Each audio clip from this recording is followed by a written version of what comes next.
छोटे से गांव में रहता था एक किसान अपने 4 बेटों के साथ। बूढ़ा किसान हमेशा चिंतित रहा करता था। उसके बेटे हमेशा आपस में लड़ते झगड़ते रहते थे। किसान ने कई बार उनको समझाया, पर किसी ने भी उसकी बात नहीं माना। हमेशा अपने पिता की बात को टाल दिया बिना आदर किए। चारों भाई एक दूसरे का साथ कभी नहीं देते थे। किसान और बूढ़ा हो गया और उसके 4 बेटे अभी भी वैसे के वैसे ही रहे। किसान अपने बेटों को लेकर बहुत परेशान हो गया। अतः उसने सबको एक सबक सिखाना चाहा। एक दिन किसान ने अपने 4 बेटों को अपने पास बुलाया।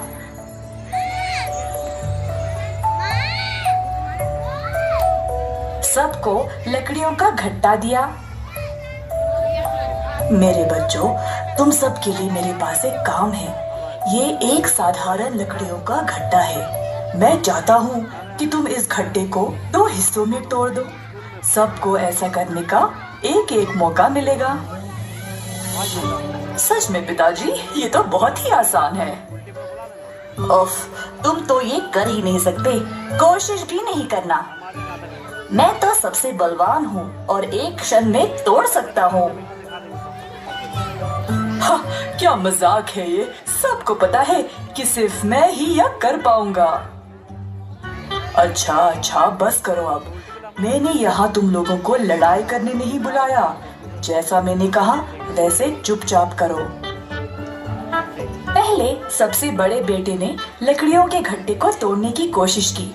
लकड़ियां ना टूटने की वजह से वह हैरान रह गया।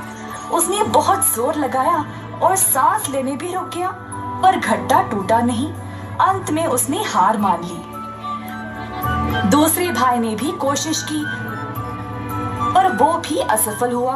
तो गुस्से में आकर उसने लकड़ियों को नीचे फेंक दिया। बाकी के 2 भाइयों ने भी पूरा दम लगाकर लकड़ियों के घट्टों को तोड़ने की कोशिश की, पर वो भी सफल नहीं हुए।